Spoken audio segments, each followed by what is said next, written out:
Welcome everyone. This is an important video. We just had Tesla earnings and I want to recap my predictions for Tesla earnings and my strategy to let you guys participate on what is happening and understand how I make these predictions, why I'm mostly right, like this time I pretty much nailed it, and also what it means for our trading strategy here and why we need to adjust actually some things despite being totally right.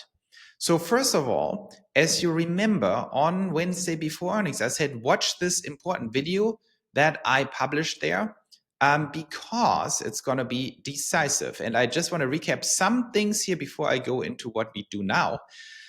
I basically said, well, what I see here is that it's for me very hard to see how this ever goes above 480 without any hard catalysts. That I see 350 and 480 as something where we will stay in between. I then narrowed it down, right? I narrowed it down more in the video and said, I actually think the stock will stay in a plus minus 5% range, plus minus 5% range, and that I'm skewing bullish, that I think it will go up, but not above 5%, but that there is a certain risk it also goes down, but also not below 5%. And when we look into Tesla today, Thursday, the day after, we are pretty much exactly where I predicted, which is not trivial because we put on a trade around that. Let's see, maybe I turn out to be wrong end of the day if that actually goes above 5%. I said it will stay in plus minus 5% and skews positive. I was expecting, my real expectation was 400, but right, I'm not complaining here. It is very important given the potential range of outcomes here that I was pretty accurate. And I'm not saying that to boast. I'm always testing myself. It's like the elections in Germany, the presidential election. You know, I made a very clear and strong prediction. Trump is going to win with 312 electoral votes. Turns out I was spot on for the German election.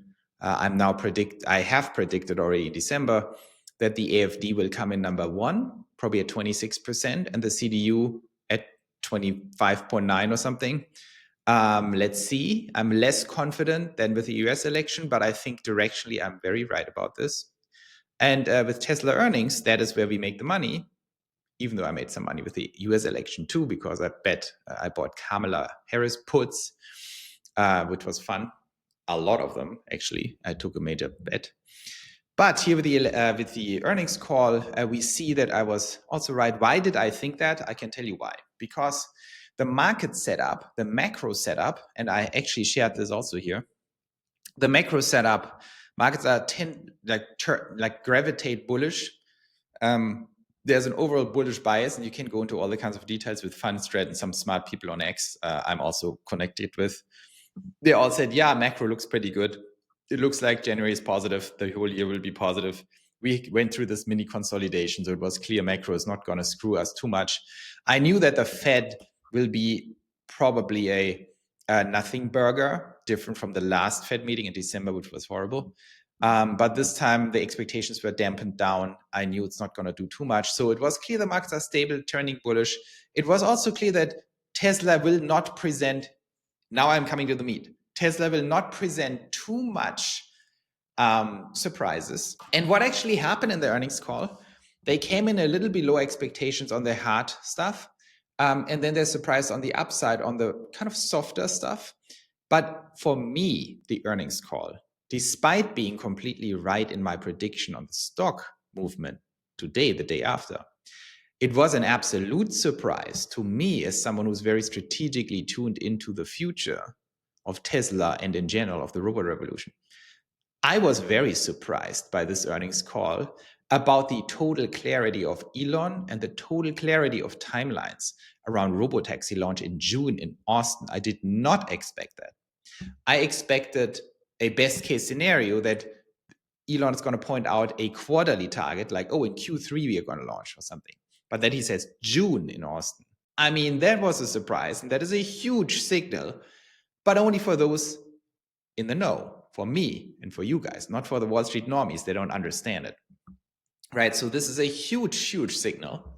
And I'm now getting into what that all means for us and how we adjust that. I had a video out earlier, Thursday morning, but what do we do now?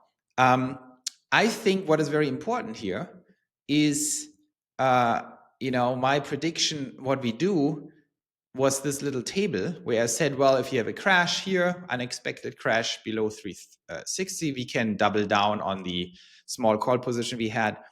If it's a drop that is less severe, of course, you can also double down, right? That would have been more expected. Now we get into the territory that we actually see here, neutral to rise, right? Neutral.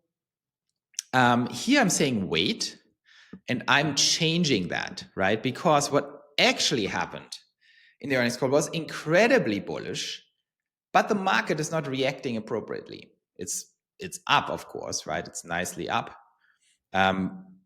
I took action around here and around here. I waited for the drop, but saw it came back. So I took action here and here, which was good. In the very beginning, I took some action because I wasn't sure if it goes just straight up. So some action, more action, no action, more action. And now it's looking good.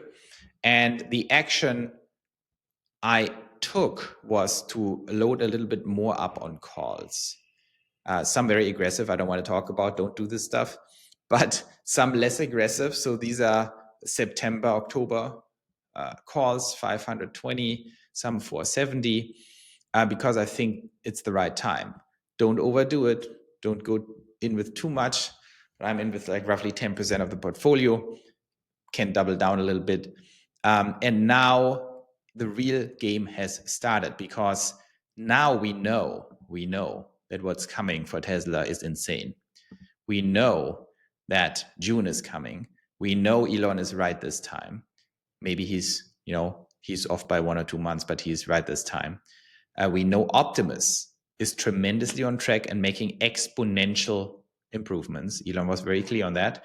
And we also know that Optimus is ahead of schedule, as I predicted, because Optimus is exponentially easier than cars. That's the absurdity. One Optimus is going to make more money than one Robotaxi, but it's vastly easier to develop and produce and to improve. So, not to detract from the great engineers who have to do that. I'm not saying I can do it. You know what I mean. So I think we are now on the final stretch to the robot singularity that is coming this year. And when this happens, there is no way in hell that even the dumbest Wall Street normie does not understand what's happening. That's why I call these things hard catalysts. And hard catalysts means everyone is being forced to buy Tesla, even the dumbest of the dumb.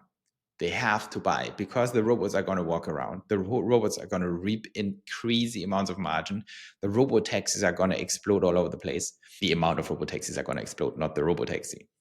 And that will force everyone to buy the stock. So there will be an enormous forcing function that will start hard in the middle of this year, and then will grow exponentially all the way to the end of 2026, the forcing function. When at the end of 2026 is my prediction that the entire world is going to be forced to realize that this is a $25 trillion, $100 trillion opportunity, the robots, and that there is only Tesla executing on that. So that is going to happen by the end of 2026. And it's going to happen incrementally on the way there. And the start point where this hard happens is the Robotaxi launch. The question that I cannot answer right now, where I have some considerations that I will share in a different video, is what happens before June or before July, whenever they actually launch. What will be the market anticipation and what will be the stock movement? That is the key here for our group 3 reality engineers, right? Where we understand what is going to happen with Tesla and try to put it on a timeline. So that is the game setup that we see. So I changed this from the prediction on Wednesday. So the prediction was correct, but the strategy has to be adjusted to be more aggressive with these news, because the game has completely changed. The game is now crystal clear. So it's very exciting. Hope to see you guys soon. You can, if you are a Tesla shareholder and have a significant core position, significant means anything over 500 shares, you can join the group for free.